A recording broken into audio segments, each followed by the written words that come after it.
Welcome to the Slop Farm. Enjoy the video. In this video, I will explain how to get Roblox Decals. Decals are essentially images that you upload to the Roblox platform, allowing you to customize your game environments and objects. This process is straightforward, but it requires adherence to Roblox's content policies to ensure a safe and creative experience for everyone.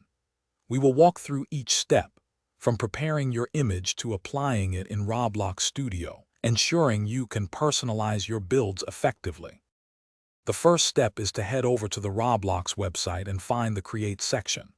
Once there, you will see a menu on the left side. Simply click on Decals. This will take you to the Upload page.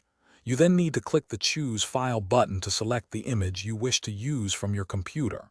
Remember, your image should be in a common format like JPG, PNG, or GIF.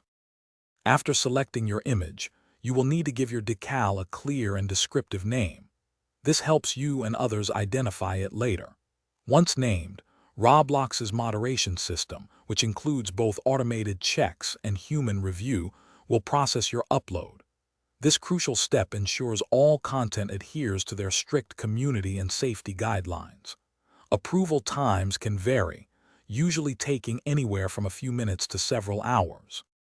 Once your decal has been approved, it will become available in your Roblox inventory. To use it, open Roblox Studio and add a part to your game environment. Then, navigate to the toolbox within Studio and find your decal under My Creations. Simply drag and drop the decal directly onto the part you wish to customize. You can then adjust its properties as needed to achieve your desired look. Thanks for watching. Consider subscribing if we helped you today.